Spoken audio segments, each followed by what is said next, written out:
Mistulang Malatelserye ang naging tagpo ng tadhana ni na Angelito at Angelita na nabuo sa kanilang pagmamahalan na tumibay sa loob ng 37 years na ibinahagi rin nito ang kanilang kwento at karanasan bago humantong sa wagas na pagmamahalan.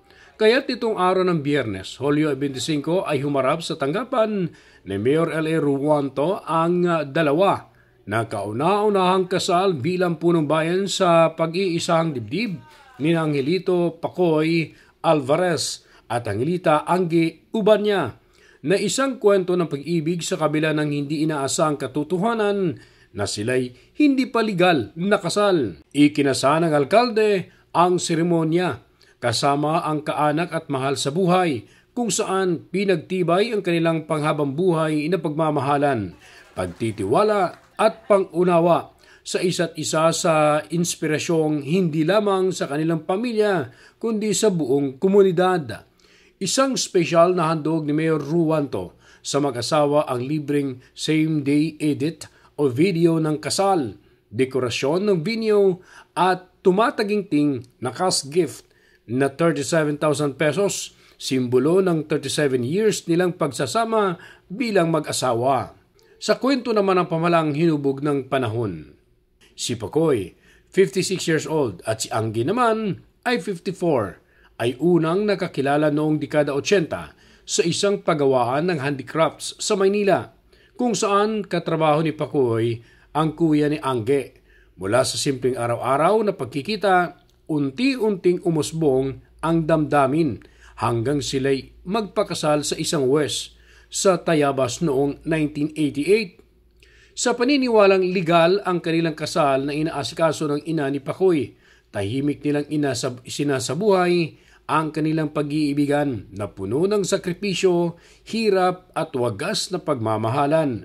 Biniyaan sila ng 7 anak at 37 na taon ng matatag na pagsasama.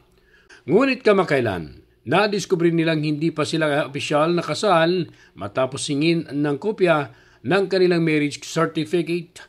Sa halip na mabigla, mas lalo pang ipinagdiwang ng kanilang pamilya ang katatagan ng kanilang pagsasama na naging dahilan upang itulak ng kanilang anak ang isang tunay at legal na kasalan.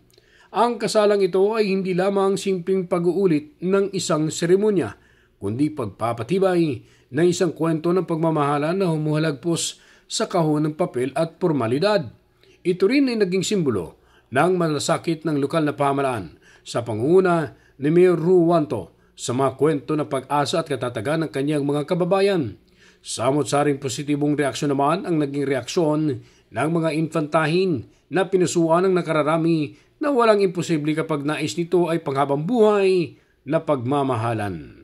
Sa bisa ng kapangyarihang pinagkaloob sa akin ng saligang batas ng Republika ng Pilipinas bilang inyong punong bayan, dinideklara ko kayo ngayon ang Angelito at Angelita bilang ganap na mag-asawa. Palakpakan naman natin mga... At ang inyong pinakihintay, kanina pa nyo kinukulit na dalawa. Ang inyong legal na halik. Ronda Balita mula sa lalawigan ng Quezon. Ako si J.R. Narit, naghahatid ng mahahalagang impormasyon at balitang totoo.